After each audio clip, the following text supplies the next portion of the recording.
அனைவருக்கும் நற்புலரி. 2023 மிகவும் சிறப்பாக அமைவதற்காக எடுக்கப்பட்ட ஒரு புதிய முயற்சி. அது 2024 தொடர்கிறது. தினமும் காலை 5:27 6:15 மணி வரை நடைபெறும் இணையவழி இணைய பயிற்சி நற்புலரி. 9th சென்ஸ் ட்ரெயின்ஸ் கன்சல்ட்ஸ் மற்றும் ரோட்டரி கிளப் ஆஃப் நாகப்பட்டினம் இணைந்து நடத்தும் இந்த இணையவழி இணைய பயிற்சி ஒவ்வொரு மாதம் ஒவ்வொரு தலைப்பு, ஒவ்வொரு நாளும் ஒவ்வொரு பயிற்றுனர். அந்த வகையில் இந்த மாதத்தின் தலைப்பு எனக்குள் ஒரு தலைவர். இந்த தலைப்பின் கீழ் ஒவ்வொரு நாளும் ஒவ்வொரு ஆளுமே மிகச்சிறப்பாக தங்கள் கருத்துக்களையும் அனுபவங்களையும் வழங்கி வருகின்றனர். அந்த வகையில் இன்றைய நாள் ஆளுமை அவரை பற்றிய ஒரு சிறிய அறிமுகத்தை வழங்க நம்மளுடைய நற்புலரியின் ஒருங்கிணைப்பாளர் லட்சுமிநாராயண் சார் அவர்களை அன்போடு அழைக்கிறேன். நன்றி. இனிய நற்புலரி வணக்கங்கள் நண்பர்களே.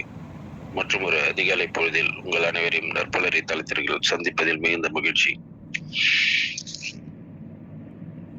எனக்குள் ஒரு தலைவர் இந்த தலைப்பின் கீழ் இன்று நம்முடன் இணைந்திருக்கும் பயிற்சி எடுக்க இணைந்திருக்கும் ஆளுமையை குறித்த அறிமுகம் நிறைய. இவர் MCA, MPhil, PhD பட்டதாரி, முனைவர் பட்டம் பெற்றவர். ஈரோடு நகரின் புகழ்பெற்ற வெள்ளாளர் கலை மற்றும் அறிவியல் மகளிர் கல்லூரியில் இணை பேராசிரியராக கடந்த 10 ஆண்டுகளுக்கு மேலாக பணியாற்றி வருகின்றார்.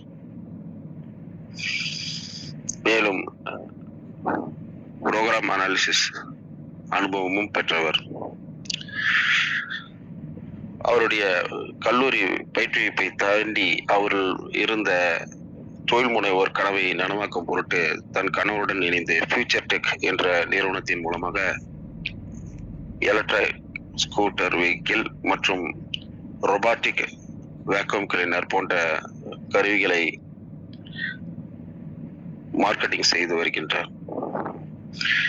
2 குழந்தைகளுக்கு தாயாகவும் நல்லதொரு குடும்ப தலைவியாகவும் தொழில் முனைவராகவும் மிகவும் சிறப்பாக செயல்பட்டு அவர் நமது நற்புலரியின் 450வது நாள் சிறப்பு விருந்தினராக கலந்து கொண்டு மிக அருமையாக தனது கருத்துக்களை எடுத்து வைத்தவர். நற்புலரியின்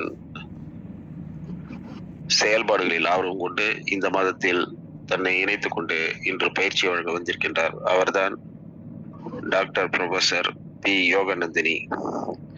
ஆம், இன்றைய சிறப்பு விருந்தினர் பயிற்சியாளர் டாக்டர் பி. யோகநந்தினி அவர்களை உங்களுக்கு அறிமுகம் செய்வதில் நற்புலரியும் நானும் பெருமிதம் கொள்கிறோம். நண்பர்களே, வாருங்கள் டாக்டர் யோகநந்தினி அவர்களே, தங்கள் கருத்துக்களையும் பயிற்சியும் வழங்குங்கள். நாங்கள் கண்டு கேட்டு பார்த்து ரசிக்க காத்திருக்கிறோம். நன்றி, வணக்கம். Thank you sir. அனைவருக்கும் அன்பு நிறை அதிகாலை வணக்கம். இப்போ இந்த மாசம் முழுவதுமே எனக்குள்ள ஒரு தலைவர் அப்படிங்கிற தலைப்புல நிறைய ஆளுமைகள் பேசிட்டு இருக்காங்க. நானும் சில ப்ரோக்ராம்ஸ் எல்லாமே கலந்துட்டு பார்த்துட்டு இருந்தேன். ஸோ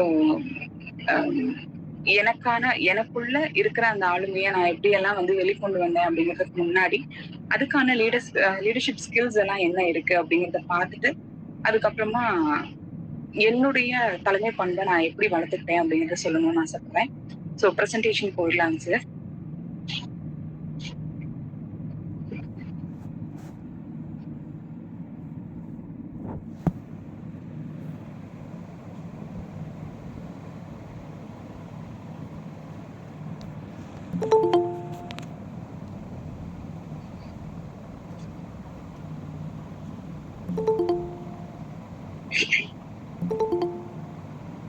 ஸோ பெரும்பாலும் ஒரு தலைமை பண்பு அப்படின்னு சொல்லும் போதே எக்ஸ்க்ளூசிவா அவங்க கிட்ட நிறைய விஷயங்கள் இருக்கும் அப்படிங்கிறது ஒரு நம்பிக்கை.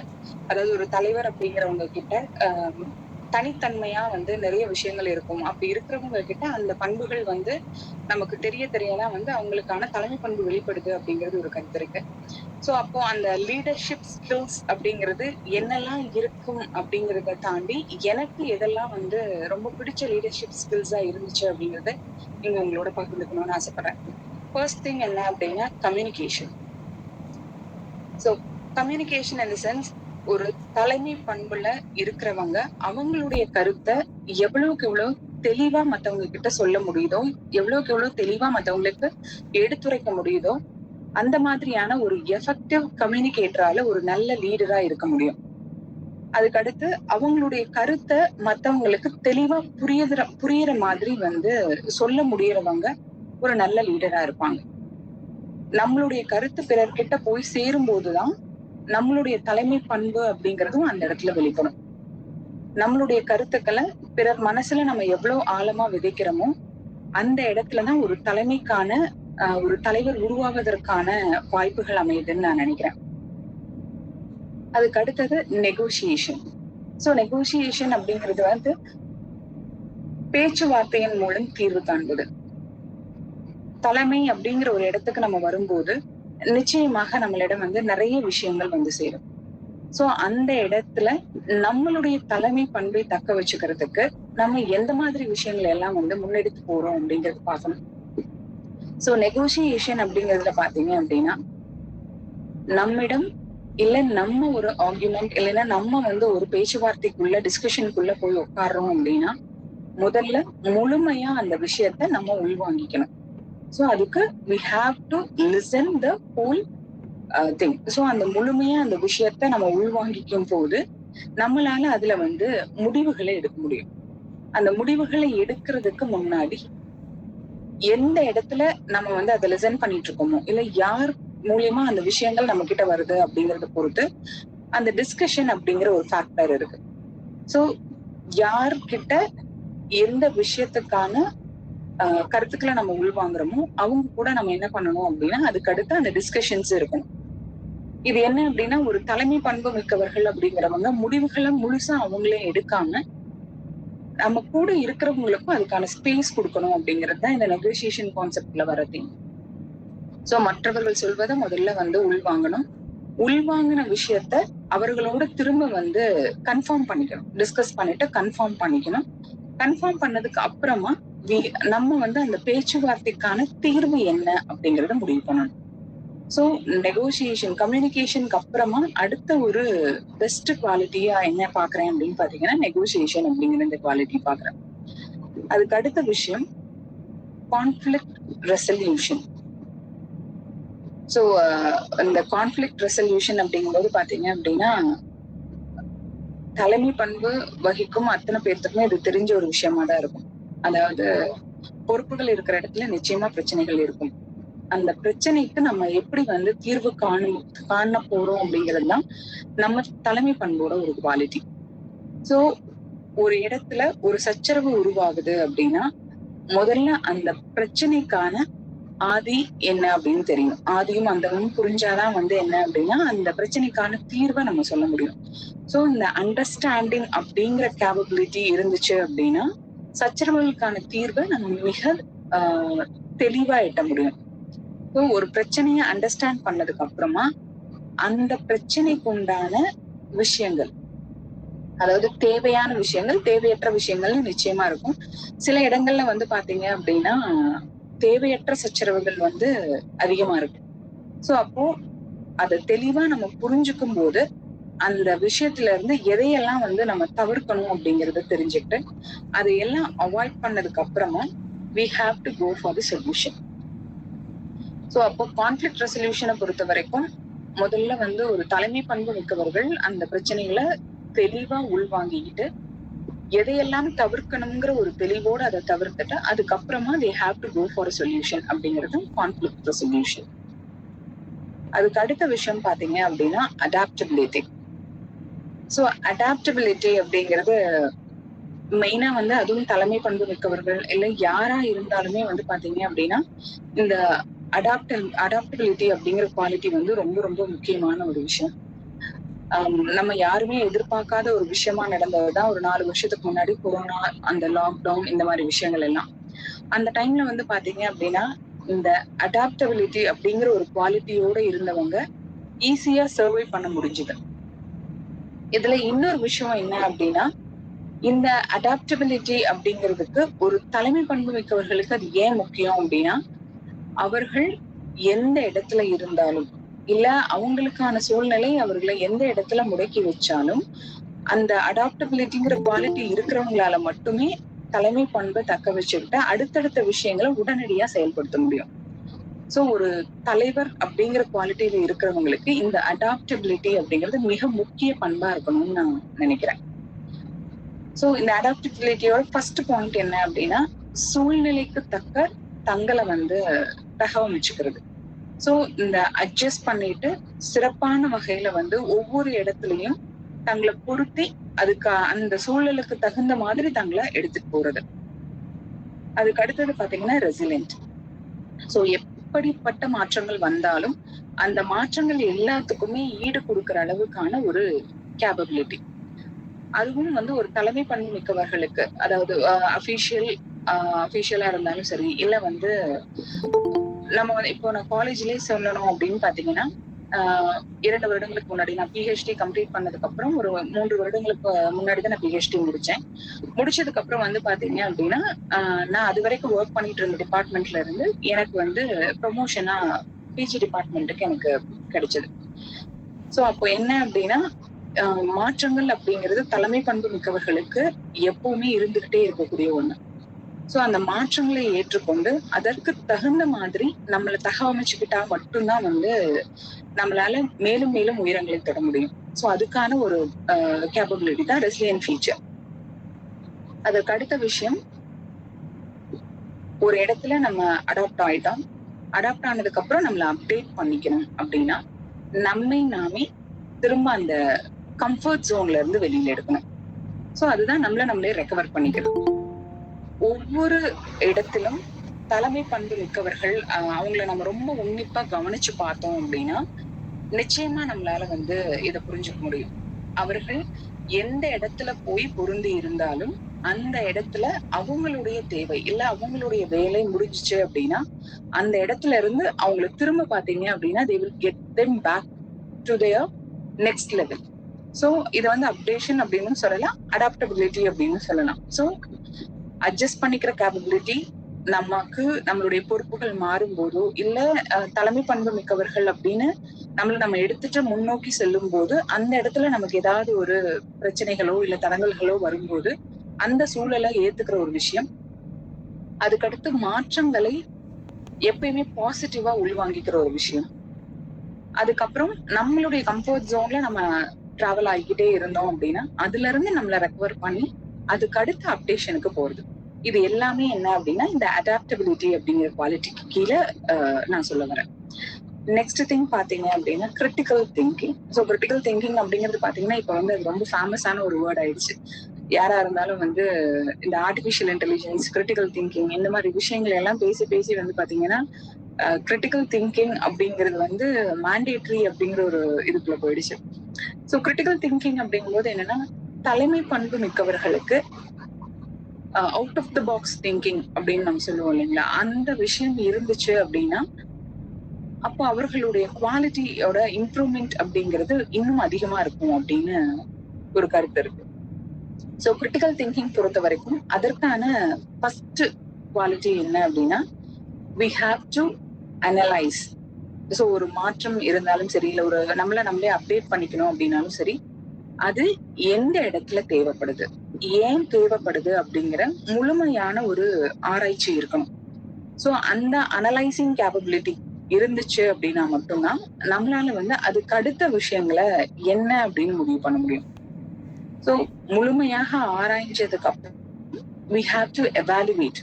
So evaluate in the sense, ஒரு விஷயம், ஒரு நிகழ்வு இருக்கு அப்படின்னா அந்த நிகழ்வுல பாத்தீங்க அப்படின்னா அதற்கான சூழலை பொறுத்து அதற்கான சொல்யூஷன்ஸ் அப்படிங்கிறது நிறைய இருக்கும். சோ அதுல நமக்கு என்ன தேவை, அந்த தேவையை பொறுத்து நம்ம என்ன பண்ணணும் அப்படின்னா we have to evaluate the problem.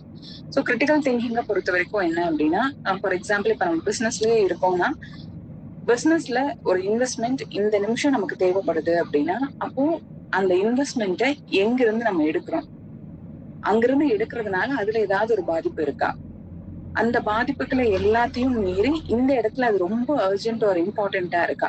So இந்த மாதிரி ஒரு விஷயத்தை எடுத்துக்கிட்டீங்க அப்படின்னா அதுல நம்ம அனலைஸ் பண்ணும்போது நிறைய விஷயங்கள் அதுக்குள்ள இருந்து சப் ப்ராப்ளம்ஸா வந்துகிட்டே இருக்கும். சோ அப்போ இந்த அனலைசிங் கேப்பபிலிட்டி அப்படிங்கிறது ரொம்ப ரொம்ப தேவையான ஒரு பண்பு தலைமை பண்பு வகிக்கிறவங்களுக்கு. சோ அப்போ அந்த முழுசா ஒரு ஒரு பிரச்சனையை ஆராய்ஞ்சு அதுக்கப்புறம் அதுல இருந்து வர்ற வேறுபட்ட சப் ப்ராப்ளம்ஸ் அப்படின்னு சொல்லுவோம், இல்லைன்னா சப் சொல்யூஷன்ஸ் அப்படின்னு சொல்லுவோம். அதை எவாலுவேட் பண்றதுக்கான கேப்பபிலிட்டியும் இருக்கணும். அதுக்கு அடுத்தது எந்த சூழலுக்கு நமக்கு நம்ம இந்த ஆராய்ச்சிகள் முழுவதுமே பண்றோமோ அந்த சூழலை முடிச்சு வைக்கிறதுக்கான சொல்யூஷன் எது அப்படின்னு தேர்ந்தெடுக்கிற குவாலிட்டி இருக்கணும். சோ அப்போ அந்த நமக்கு என்ன அப்படின்னு பாத்தீங்கன்னா, நமக்கு தேவையான தீர்வு என்ன, எந்த இடத்துல அந்த கிரிட்டிக்கல் திங்கிங் அப்படிங்கிறது ரொம்ப ரொம்ப இம்பார்ட்டன்ட் அப்படின்னா, நமக்கு ஏகப்பட்ட சொல்யூஷன்ஸ் இருக்கும். நம்மளுடைய நமக்கு பாத்தீங்கன்னா 10 விதமான விஷயங்கள். ஃபார் எக்ஸாம்பிள் இப்ப நம்ம ஒரு ஃப்ரெண்டு கிட்டயே ஒரு ஹெல்ப் கேட்கிறோம், இல்ல அவங்க கிட்டயே ஒரு அனாலிசிஸ்ல ஒரு விஷயம் கேட்கிறோம் அப்படின்னா, அவங்களுக்கு ஒரு ஒப்பீனியன் இருக்கும். அவங்களுடைய பார்வை அந்த விஷயத்தை பொறுத்த வரைக்கும் வேற மாதிரி இருக்கும். சோ நமக்கு ஹெல்ப் அப்படின்னு நம்ம போய் கேட்கும்போது நிறைய பேர் நிறைய விஷயங்கள் சொல்லுவாங்க. அது எல்லாமே அவங்களுடைய பெர்ஸ்பெக்டிவ்ல இருந்து சொல்லுவாங்க. சோ அதுல இருந்து நமக்கு என்ன தேவையோ அதை எடுத்துக்கக்கூடிய பகுத்தாராயும் திறன் நமக்கு இருக்கணும். அதுக்கடுத்து கிரிட்டிக்கல் திங்கிங்ல ஒரு பெஸ்ட் பார்ட் என்ன அப்படின்னு பாத்தீங்கன்னா, மேக்கிங் அ டெசிஷன். சோ தலைமை பண்பு மிக்கவர்களை பொறுத்த வரைக்கும் டெசிஷன் எடுக்கிற வரைக்கும் தீர ஆராய்ஞ்சு அதுல எந்த விஷயங்களை எடுத்துக்கலாம், எதை எடுத்துக்க கூடாது, நமக்கு எது தேவை, இல்ல நமக்கு எது கரெக்டா இருக்கும் அப்படிங்கிறது எல்லாமே ஆராய்ச்சி பண்ணி நம்ம அந்த டெசிஷனை எடுத்துட்டோம் அப்படின்னா அந்த டெசிஷன்ல ஸ்டிக் ஆன் பண்ணணும். சோ தலைமை பண்பு மிக்கவர்களுடைய மிகப்பெரிய பாலிசியா நான் பாக்குறது என்ன அப்படின்னா, எப்பேற்பட்ட சூழலாக இருந்தாலும் அந்த சூழல்ல ஒரு முடிவை நம்ம எடுத்துட்டோம் அப்படின்னா அந்த முடிவுல ஸ்டிக் ஆன் பண்ணணும் அப்படிங்கிறது நான் எப்பயுமே எனக்குள்ள நான் சொல்லிக்கிற ஒரு விஷயம். The next one is decision making. So இது கிட்டத்தட்ட கிரிட்டிக்கல் திங்கிங்க்கும் இதுக்கும் பாத்தீங்க அப்படின்னா ஒரு கனெக்டிவிட்டி இருக்கும். சோ டெசிஷன் மேக்கிங் அப்படிங்கும்போது முதல்ல நம்மளுடைய பிரச்சனை என்ன, எதற்கு தீர்வு வேணும் அப்படிங்கறத முதல்ல ஐடென்டிஃபை பண்ணணும். இல்ல ஒரு இடத்துல நமக்கு இமீடியட்டா ஒரு சொல்யூஷன் தேவைப்படுது அப்படின்னா முதல்ல அதோட ஆரிஜின் என்ன, அந்த சொல்யூஷன் தேவைப்படுற பிரச்சனை முதல்ல எங்க உருவாச்சு அப்படிங்கறத பார்க்கணும். அதை ஐடென்டிஃபை பண்ணிட்டோம் அப்படின்னா அதுல இருந்து நம்ம அடுத்தடுத்த விஷயங்களை மூவ் பண்ணும்போது பாத்தீங்க அப்படின்னா நமக்கு அந்த சொல்யூஷனை அட்டைன் பண்றது அப்படிங்கிறது ரொம்ப ஈஸியா இருக்கும். ஸோ டெசிஷன் மேக்கிங் ஒரு ஹாட் சீட். அது ஆக்சுவலா பாத்தீங்க அப்படின்னா மேனேஜ்மெண்ட் செக்டாரை பொறுத்த வரைக்கும் அந்த தலைமை பண்புல இருக்கிறவங்களுடைய அவங்கள என்ன சொல்லுவாங்கன்னா, they are sitting in the hot seat அப்படிம்பாங்க. சோ அப்போ ஒரு ஹாட் சீட்ல நம்ம உட்கார்ந்துருக்கோம் அப்படிங்கிறப்போ நமக்கு பிரச்சனையோட வேர் என்ன அப்படிங்கறத ஐடென்டிஃபை பண்ற திறமை இருக்கணும். அதை ஐடென்டிஃபை பண்ணிட்டு அதுக்கு அடுத்ததுதான் நம்ம என்ன பண்ண முடியும் அப்படின்னு பாத்தீங்கன்னா, அது தெரிஞ்சிச்சு அப்படின்னா மட்டும்தான் அந்த பிரச்சனைய முடிவுக்கு கொண்டு வர்றதுக்கான விஷயங்களை நம்மளால இம்ப்ளிமெண்ட் பண்ண முடியும். So identify the root of the problem and then we have to implement the solution. So implement பண்ணதுக்கு அப்புறம் பாத்தீங்கன்னா ஆட்டோமேட்டிக்கா அதற்கான தீர்வு எட்டப்படும். So decision making பொறுத்த வரைக்கும் when we are in the hot seat we have to identify the root of the problem and then we have to implement the analyzed solution. So analyzed solution implement பண்ணதுக்கு அப்புறமா then we have to wait to get the problem to be solved.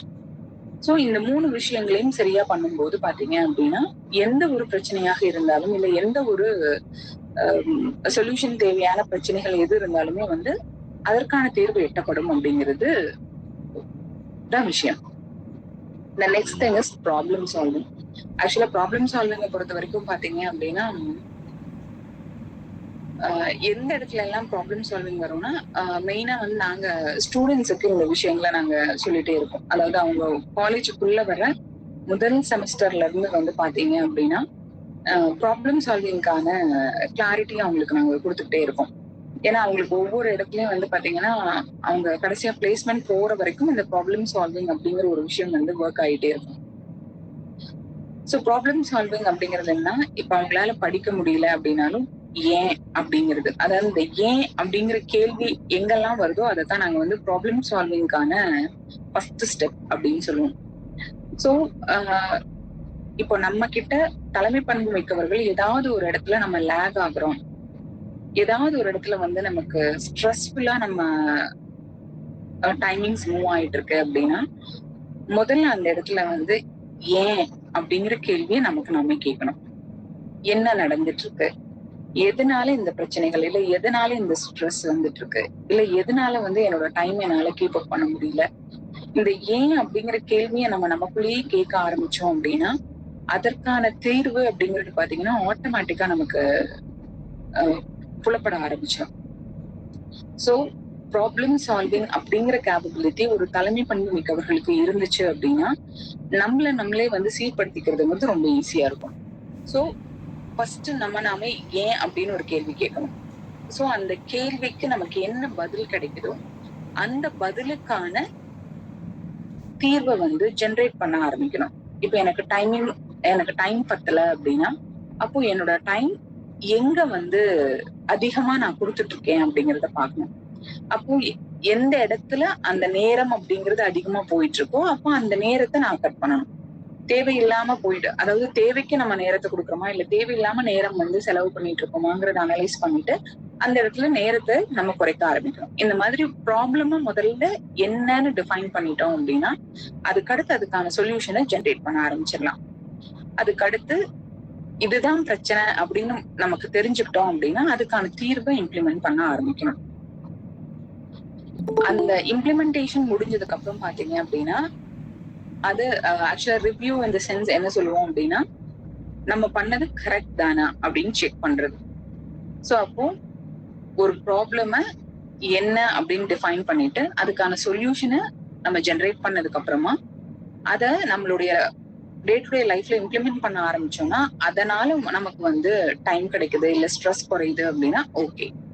நம்மளுடைய review பொறுத்த வரைக்கும் பாத்தீங்க அப்படின்னா, yes we are on the right track அப்படிங்கிறது தான் அந்த ரிவ்யூ அப்படிங்கறதோட விஷயம். என்ன அப்படின்னா, நம்ம வந்து ப்ராப்ளமை டிஃபைன் பண்ணி அதுக்கான சொல்யூஷனையும் ஜெனரேட் பண்ணதுக்கு அப்புறமா கரெக்டான பாத்ல தான் போயிட்டு இருக்குமாங்கிறத ரிவ்யூ பண்ணிக்கணும். So this is also a capability of the leader. Next பாத்தீங்க அப்படின்னா ரிலேஷன்ஷிப் பில்டிங். சோ ஒரு தலைமை பண்பு மிக்கவர்கள் அப்படிங்கிறவங்களை சுத்தி பாத்தீங்க அப்படின்னா, எப்பயுமே அவர்களுக்கான கூட்டமோ இல்ல வந்து அவர்களோட கருத்துக்களை பிடிச்ச ஒரு கூட்டமோ கண்டிப்பா இருக்கும். அதாவது தலைவர் அப்படின்னு நம்ம சொல்லும் போதே வந்து நம்மளுடைய பண்டைய தமிழ் காலத்துல இருந்தே வந்து பாத்தீங்க அப்படின்னா, ஒரு கூட்டம், அந்த கூட்டத்துக்கு தலைமை வகிப்பவர்கள் அப்படிங்கறதா அதோட மீனிங். இப்பவும் வந்து பாத்தீங்க அப்படின்னா, ஒரு கம்பெனியோட மேனேஜிங் டைரக்டரோ மேனேஜிங் சேர்மன் இந்த மாதிரி எல்லாம் இருந்தாங்க அப்படின்னா, அவங்களுக்கு கீழே வேலை செய்யற எல்லாருக்கும் அவங்கதான் ஹெட் அப்படிங்கறதா இருக்கும். சோ இந்த இடத்துல வந்து என்ன அப்படின்னா, தலைவர் அப்படின்னு ஒருத்தவங்க இருந்தாங்க அப்படின்னா கண்டிப்பா அவங்களுக்கு கீழே நிறைய மக்கள் இருப்பாங்க அப்படிங்கறதா இருக்கும். சோ அந்த மக்கள்கிட்ட நம்மளுடைய ரிலேஷன்ஷிப்பை நம்ம எப்படி பில்ட் பண்ணணும். சோ நம்ம நமக்கு கீழே இருக்கிற மக்கள் இல்ல நம்ம கூட இருக்கிற மக்கள் எல்லாருமே வந்து பாத்தீங்க அப்படின்னா, நம்ம கிட்ட எப்பயுமே ஒரு பாண்டிங்கோட இருக்கணும் அப்படின்னா அவங்க சொல்றதையும் நம்ம லிசன் பண்ணணும். எப்பயுமே வந்து தலைமை பண்பு மிக்கவர்கள் அவங்களோட கருத்தை மட்டுமே மற்றவர்களுக்கு சொல்லணும்னு நினைக்க கூடாது. நம்மளோட கருத்தை கேட்கறவங்க அவங்க என்ன ஃபீல் பண்றாங்க, இல்ல அவங்களுக்கு என்ன தேவைகள் இருக்கு அப்படிங்கறதையும் லிசன் பண்ணணும்.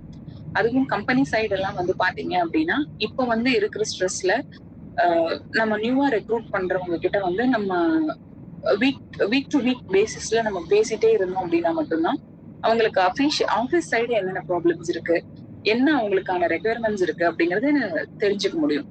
அந்த ரெக்குயர்மெண்ட்ஸை நம்ம தெரிஞ்சுக்கிட்டு அவங்களுக்கு தேவையான சில கம்ஃபர்டபுளான விஷயங்களை பண்ணி கொடுக்கும்போதுதான் வந்து நம்ம ஸ்டாஃபை வந்து ரீடைன் பண்ண முடியும்.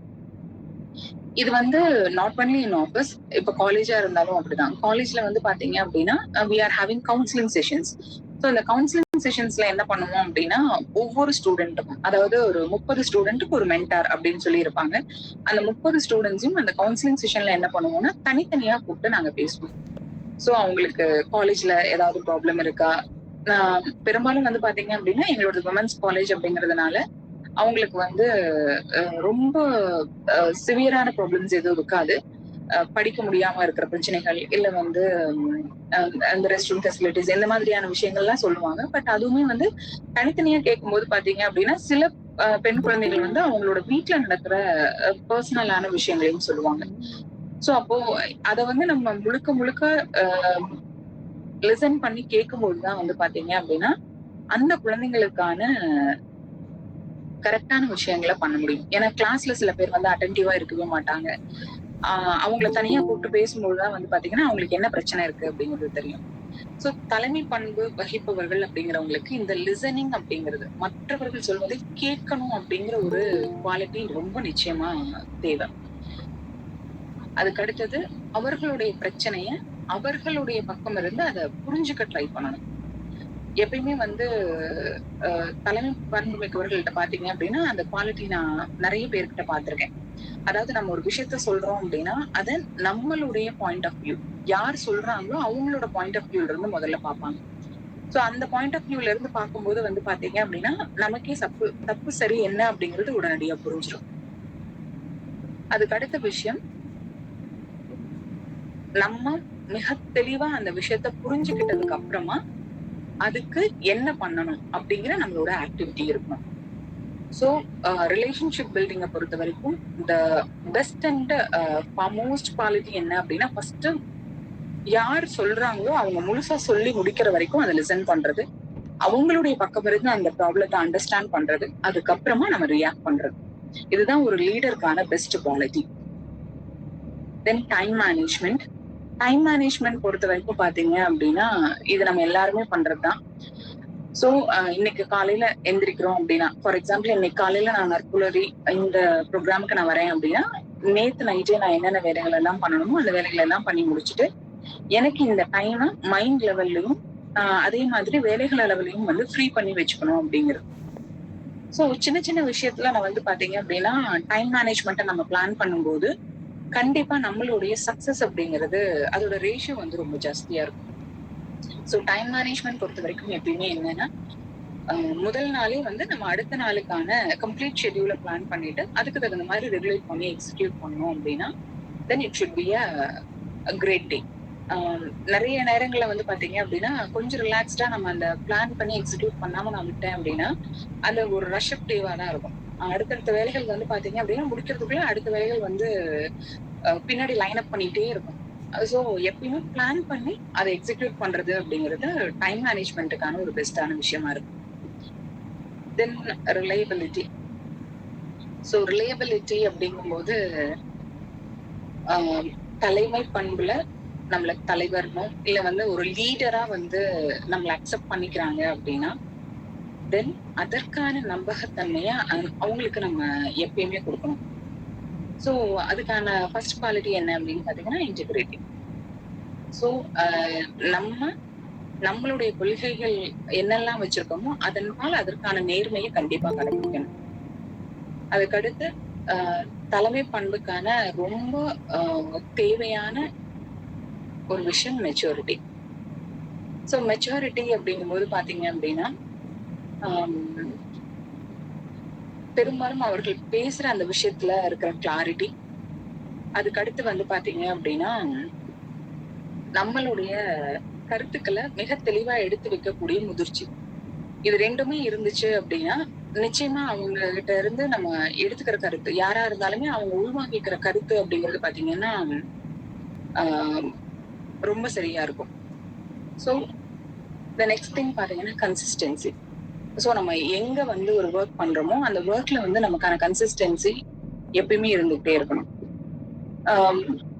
ஸோ ஒரு கன்சிஸ்டன்சி அப்படிங்கிறப்போ ஒரு செயலை நம்ம செய்ய ஆரம்பிக்கிறோம் அப்படின்னா அந்த செயலை எப்பயுமே வந்து அதை முடிக்கணுங்கிற ஒரு மைண்ட் செட் இருக்கணும். அதுக்கான கன்சிஸ்டன்சி நம்ம கிட்ட எப்பயுமே இருக்கணும். ஸோ கிரியேட்டிவிட்டி அப்படிங்கும்போது பாத்தீங்க அப்படின்னா நம்ம ஒரே இடத்துல ஸ்டிக்கான ஆகாம நிறைய விஷயங்களை எக்ஸ்பெரிமெண்ட் பண்ணி அதன் மூலியமா வந்து நிறைய விஷயங்களை வந்து எக்ஸ்ப்ளோர் பண்ணணும் அப்படிங்கிறது. அதுக்கு அடுத்து ஸ்ட்ராட்டஜிக் அப்ரோச் அப்படிங்கும்போது பாத்தீங்கன்னா நம்ம எந்த ஃபீல்டுல இருக்கிறோமோ அதுக்கு தகுந்த மாதிரி நமக்கான ஒரு பேட்டர்னை செட் பண்ணிட்டு அந்த பேட்டர்ன்ல நம்மளுடைய பெர்ஸ்பெக்டிவ வந்து எக்ஸிக்யூட் பண்ணும்போது என்ன ஆகும் அப்படின்னு பாத்தீங்கன்னா we will go on our way. Then self awareness அப்படிங்கும்போது நம்மளே உற்று நோக்கிறது. ஸோ எப்பயுமே வந்து நம்மள கவனிக்கிற பொறுமை நம்ம கிட்ட இருக்கணும். அண்ட் தென் நம்ம ஒரு விஷயத்த செய்யணும் அப்படின்னு நினைக்கிறோம்னா அதுக்கான அக்கௌண்டபிலிட்டி நம்ம கிட்ட இருக்கணும். நம்மள நம்மளே செல்ஃப் மோட்டிவேட் பண்ணிக்கிற விஷயமும் நம்ம கிட்ட இருந்துச்சு அப்படின்னா தென் we are capable to be a leader. So இந்த இடத்துல என்ன அப்படின்னா என்ன நான் எந்த மாதிரி வந்து ஒரு லீடரா இன்கார்பரேட் பண்ணிக்கிறேன் அப்படிங்கறத சொல்ல ஆசைப்படுறேன். சோ எப்பயுமே வந்து பாத்தீங்க அப்படின்னா நான் கத்துக்கிறதுக்கு வந்து தயங்குனதே கிடையாது. ஐ ஆம் ஆல்வேஸ் ரெடி டு லேர்ன். அதுக்கடுத்து எந்த மாதிரியான ஆப்பர்ச்சுனிட்டிஸ் கிடைச்சிச்சு அப்படின்னாலும் அந்த ஆப்பர்ச்சுனிட்டிய கண்டிப்பா நான் பயன்படுத்திக்குவேன். அந்த மாதிரி ஒரு ஆப்பர்ச்சுனிட்டியா எனக்கு வந்ததுதான் நட்புலரியும் கூட. சோ ராஜராஜேஸ்வரின்னு சொல்லிட்டு என்னோட ஃப்ரெண்டு தான் எனக்கு இத இன்ட்ரோ குடுத்தாங்க. அவங்க மூலியமா தான் நான் உள்ள வந்தேன். சோ எப்படியான ஆப்பர்ச்சுனிட்டிஸ் கிடைச்சிச்சு அப்படின்னாலும் கண்டிப்பா நான் அதை எக்ஸ்ப்ளோர் பண்ணுவேன். தென் புது புது பிளாட்ஃபார்ம்ல அதாவது நான் படிச்சு முடிச்சோடனே பாத்தீங்க அப்படின்னா ஐ எம் a ப்ரொஃபசர். அதுக்கப்புறம் வந்து என்னுடைய குழந்தைங்களை வளர்க்கறதாகட்டும், அவங்களுடைய ஸ்டடீஸ்ல ஹெல்ப் பண்றதாகட்டும், அதுக்கடுத்து இப்போ பிசினஸ்ல இருக்கிறது, அதுக்கு முன்னாடி ப்ரோக்ராம் அனலிஸ்டா ஒர்க் பண்ணது, இந்த மாதிரி ஒரே விஷயத்த திருப்ப திருப்ப பண்ணாம நியூ பிளாட்ஃபார்ம்ஸ்ல நான் நிறைய விஷயங்களை வந்து எக்ஸ்ப்ளோர் பண்ணிட்டே தான் இருக்கேன். அதுக்கடுத்து என்னுடைய குடும்ப சூழ்நிலைகள் காரணமா நாங்க வேற வேற இடங்கள்ல ஸ்டே பண்ண வேண்டியது இருந்தது. கோயம்புத்தூர் போனோம், அதுக்கப்புறம் ஈரோடு வந்தோம். என்னோட ப்ரொஃபசர் ஜாபை குவிட் பண்ணிட்டு தான் ப்ரோக்ராம் அனலிஸ்ட் ஆனேன். அதுக்கப்புறம் திரும்ப ப்ரொஃபசர் ஜாபுக்கே வந்தேன். சோ எதனாலுமே வந்து என்ன அப்படின்னா என்னோட அடாப்டபிலிட்டி எங்கனாலும் அட்ஜஸ்ட் பண்ணி போற அந்த குவாலிட்டியை நான் இன்னும் அப்படியேதான் ஸ்டேபிளா வச்சிட்டு இருக்கேன். அதுக்கடுத்து செல்ஃப் லவ். சோ நம்மள நம்மளே அப்ரிஷியேட் பண்ணிக்கிறது. அதாவது ரெகனைசேஷன் அப்படிங்கிறது வந்து பாத்தீங்க அப்படின்னா எல்லாருக்குமே ரொம்ப பிடிச்ச விஷயம். அதை வந்து நம்ம மத்தவங்க கொடுக்கணும் இல்ல மத்தவங்க கிட்ட இருந்து நமக்கு அது கிடைக்கணும் அப்படின்னு எதிர்பார்க்காம நம்மள நம்மளே அப்ரிஷியேட் பண்ணிட்டு நம்மள நம்மளே செல்ஃப் மோட்டிவேட் பண்ணிட்டு செல்ஃப் லவ்விங் கேப்பபிலிட்டியோட இருந்தோம் அப்படின்னா நம்மளால நிச்சயமா வந்து ஒரு லீடரா ஷைன் பண்ண முடியும். சோ இன்னைக்கு இந்த வாய்ப்பு எனக்கு கிடைச்சதுல எனக்கு ரொம்ப ரொம்ப சந்தோஷம். என்னோட சில கருத்துக்களை உங்களோட பகிர்ந்திருக்கேன். இன்னும் நிறைய விஷயங்கள் இதுல இருக்கு. Thank you so much for your patient listening. Thank you so much. Thank you ma'am. ஒரு லீடரா இருக்கிறவங்க எது மாதிரியான ஒரு குவாலிட்டியோட இருக்கணுன்றது நீங்க தெளிவாக எடுத்து சொல்லியிருக்கீங்க. ரொம்ப ரொம்ப அருமை. இதை தொடர்ந்து நம்மளுடைய ஃபவுண்டர் குமாரேசன் அவர்களுடைய ஃபீட்பேக்கை கேட்கலாம். சார் உங்களுடைய ஃபீட்பேக்கை வழங்கலாம். Thank you Sumathi ma'am. மேம் ஒரு ஒண்டர்ஃபுல்லான செஷன். மீண்டும் ஒரு நல்ல தலைவர் அப்படின்றத நீங்கள் நிரூபிச்சுக்கிருக்கீங்க. அதாவது ஒரு டாபிக் ரிலேட்டடாக பேசுகிறதே ஒரு லீடர்ஷிப்புக்குள்ள ஒரு சூப்பரான குவாலிட்டின்னு நான் நினைக்கிறேன். ஸோ அதை ரொம்ப அருமையாக பண்ணியிருக்கீங்க. மெத்தடாலஜி அப்படின்றது வந்து ட்ரைனிங்கில் வந்து நிறைய இருந்தாலும் அதில் ஒரு பவர்ஃபுல்லான மெத்தடாலஜின்னு எப்பொழுதுமே சொல்லுவாங்க, லெக்சரிங் மெத்தடாலஜி அப்படின்றது. அந்த லெக்சரிங் மெத்தடாலஜியை ரொம்ப சூப்பராக பயன்படுத்தியிருக்கீங்க. இது எதனால் பண்ண முடியுது அப்படின்னா அந்த தலைவர் அப்படின்ற ஒரு விஷயம் உங்களுக்குள்ளே இருக்கிறதுனால தான். ஸோ ஒரு நல்ல தலைவராக நீங்கள் வந்து தொடர்ந்து இந்த செஷனை வந்து நீங்கள் டெய்லி வந்து வாட்ச் பண்ணிங்க. அதை நானும் வாட்ச் பண்ணேன். ஸோ அதை அப்சர்வ் பண்ணி, வாட்ச்னு சொல்லக்கூடாது, அதை அப்சர்வ் பண்ணி கரெக்டாக உள்வாங்கி இந்த தலைப்புக்கு ரிலேட்டடாக நீங்கள் தயாராகி அதை கொடுத்துருக்கீங்க. இதுவே ஒரு மிகப்பெரிய தலைமை பண்பு. டாபிக் ரிலேட்டடாக நீங்கள் அப்சர்வ் பண்ணி அதை பண்ணதுனால இன்றைக்கி ரொம்ப எக்ஸலண்ட்டாக இருந்துச்சு. நிறையா ஒர்க் அவுட் பண்ணீங்க. சும்மா ஒரு லீடர்ஷிப் பற்றி ஒரு படிச்சிட்டோ இல்லை அதை பற்றி தெரிஞ்சுக்கிட்டோ அந்த லீடர்ஷிப் குவாலிட்டி பற்றி நீங்கள் சொல்லலை. அந்த லீடர்ஷிப் குவாலிட்டியை வந்து கம்ப்ளீட்டாக நீங்கள் ரிசர்ச் பண்ணி, ஸோ அந்த ரிசர்ச் பண்ண அந்த லீடர்ஷிப் குவாலிட்டி உங்களுக்குள்ளே எப்படி இருக்குது அப்படின்றத ஒவ்வொன்றும் ரிலேட் பண்ணி ப்ராக்டிக்கலாக சொன்ன விதம் ரொம்ப அருமையாக இருந்துச்சு. Thank you so much ma'am. தொடர்ந்து உங்களுடைய சப்போர்ட்டை கொடுங்க, தொடர்ந்து பயணிங்க மேம். நன்றி மேம். Thank you sir. தொடர்ந்து பிரிதிவாஜி சார் உங்களுடைய ஃபீட்பேக்கை வழங்கலாம். நட்புலரின் இனிய காலை பொழுதில் இருக்கும் அனைத்து ஆளுமைகளுக்கும் காலை வணக்கம். மேடம் யோகநந்தினியோட செஷன் வந்து ரொம்ப அருமையா இருந்தது. நல்ல பிரசன்டேஷன். லீடர்ஷிப் ஸ்கில் வந்து பாத்தீங்கன்னா அப்படி உள்ள பூந்து வெளில வந்துட்டாங்கன்னு சொல்ல முடியும். எல்லாத்தையும் கவர் பண்ணிட்டாங்க கிட்டத்தட்ட. அதாவது அவங்க இதுல ஹைலைட் என்னன்னு கேட்டீங்கன்னா, நான் வந்து நியூ திங்ஸ் ஆர்டர் பண்றதுக்கு ரெடியா இருப்பேன், புது பிளாட்ஃபார்ம் தேடி போவேன் அப்படின்னு சொல்லியிருந்தாங்க. ஒரு சர்ச் இருக்கிற வரைக்கும் தான் ஒரு மனிதனுடைய வாழ்க்கை வந்து அடுத்த படிநிலைக்கு போகும் அப்படிங்கிறது எல்லாத்துக்குமே தெரியும். பீயிங் அ ஃபீமேல், அது அப்படியே என்ன சொல்றது, நான் ஒரு பெண் அப்படின்னு நினைச்சிட்டு இல்லாம ஒரு லீடர் வந்து பாத்தீங்கன்னா வெற்றி நடை போடுறாங்க அப்படின்னு நினைக்கும் போது ரொம்ப சந்தோஷமா இருக்கு. வாழ்த்துக்கள் மேம், ரொம்ப சிறப்பா இருந்தது உங்களுடைய செஷன், ரொம்ப அருமையா இருந்தது, என்ஜாய் பண்ணோம், நிறைய மெசேஜ் கிடைச்சது ma'am. Thank you so much for your wonderful. Thank you sir. தொடர்ந்து லட்சுமணன் சார் உங்களுடைய ஃபீட்பேக் எவ்வளோங்களா? இனிய நட்புலரி வணக்கங்கள் நண்பர்களே. இன்றைக்கு முனைவர் யோகநந்தினி மேடம் தோடைய எனக்குள் ஒரு தலைவர் என்ற தலைப்பின்களான பயிற்சியை நம்ம இப்ப சற்று நேரம் வரை நம்ம பார்த்தோம். அவருக்குள்ள ஒரு தலைமைத்துவம் இருக்குவதன் காரணமாக தான் அவர் பல்வேறு பணிகள் அசாத்தியமாக செய்து கொண்டிருக்கிறார். குறிப்பாக ஒரு பக்கம் கல்லூரி பேராசிரியராக தனது பணியை தொடர்ந்து கொண்டிருக்கிறார். ஒரு பக்கம் பாத்தீங்க அப்படின்னா ஒரு குடும்ப தலைவியாக பரிமளித்துக் கொண்டிருக்கிறார். குழந்தைகளுக்கு ஒரு நல்ல தாயாக அவருடைய செயல்பாடுகள் இருக்கிறது. மற்றொரு புறம் தன்னோட கணவருடன் இருந்து ஃபியூச்சர் டெக் என்கிற நிறுவனத்தையும் நடத்தி வருகின்றார். ஆக இதில் பல்வேறு தலைப்புகளின் கீழ் தனது அந்த லீடர்ஷிப் குவாலிட்டியை பத்தி விவரித்தார். நிறைய பேர் பாத்தீங்க அப்படின்னா இவர் ஒரு சிறந்த கல்வியாளராக இருப்பதன் காரணமாக அதை அனைத்தையும் பட்டியலிட்டு இங்க நமக்கு வெளிப்படுத்த முடிந்தது. ஆனால் நிறைய பேர் பாத்தீங்கன்னா வாழ்க்கையில நிறைய ஒரு பெரிய ஒரு பெரும் கூட்டம் அவருக்கு பின்னால நிக்கும், நிறைய பேர் வழி நடத்தி செல்வாங்க. ஆனா அவங்களுக்கு எல்லாம் பாத்தீங்கன்னா நம்ம அது ஒரு ஸ்டைலா கொண்டு போவாங்க.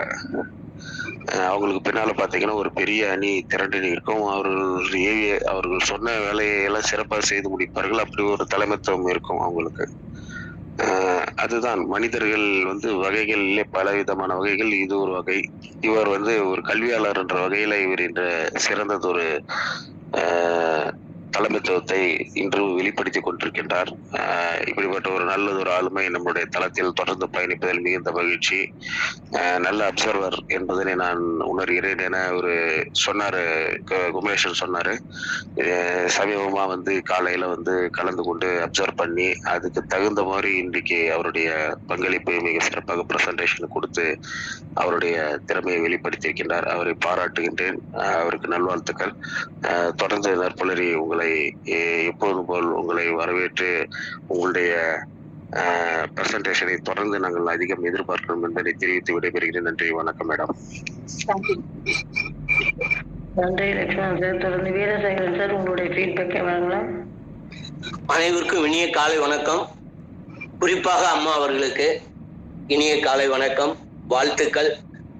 கம்யூனிகேஷன்ல தொடங்கி negotiation, conflict solution, adaptability, critical thinking, lateral thinking, decision making, problem solving, 14-15 டாபிக்கை மிக எளிமையா நீங்க கையாண்டிட்டீங்க.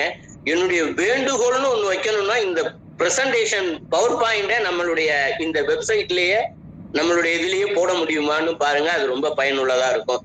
ஒண்ணு, இதுல நீங்க சொன்னதுல ஒரே ஒரு பாயிண்ட் மட்டும் சும்மா ஒரு இதுக்காக எடுத்துக்கோம். டிஸ்கஷன் ஆன் நெகோசியேஷன்ல வர்றப்ப அது ஆர்கியூமெண்டா போயிட்டுன்னா it won't be ended at any time. It never ends.